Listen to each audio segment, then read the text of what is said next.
mees, kes on Alender, nii on ka Yoko Alender poliitikas, aga igaüks teab täpselt, kes on Urmas Alender. Ja mida rohkem me seda raamatut hakkasime kokku panema, seda hämmastavam oli see, kuidas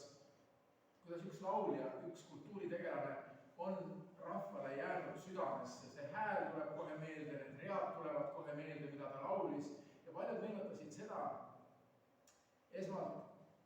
et ta meenub neile kui Isamaa lauliks kuskilt 80-ndatest, 70-ndatest aastatest. Ja siis me vaatasime neid tekste Jokoga ja leidsime korraga, et need on tegelikult ju Eesti luuleklassika tekstid paljus, aga Ruja ja Urmas Alender suutsid nad esitada sellel nõukogude ajal, kui kõik oli keelatud, oli hoopis teises võtmes isamaaliste lauludena. Nii et meie ees oli suur ülesanne, kuidas panna siis ühe elu meenutused või ühest elust jäänud meenutused ja märkmed kaante vahele ja ma arvan, et tegelikult see on väga hästi õnnestunud.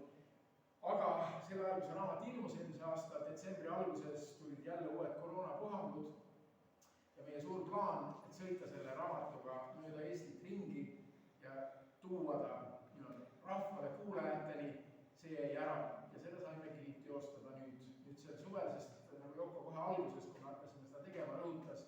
et Urmase jaoks me ikkagi nimetasime teda eesnimepidi, mina teda isiklikult ei tundnud, aga ta oli Urmas. UA tegelikult, nagu ta ise oma märkmetes kirjutab, oli kõige olulisem see, et ta saaks esineda oma rahva ees, maal, just nimelt Eesti eri paikades, et ta ei olnud selline staar, tollal oli kasutatud sõna staar, kes tahtis olla vaid suurtel lavadel, et tal oli oluline võtta kitarr ja tulla just nimelt maal. Ja seepärast tulime ka meie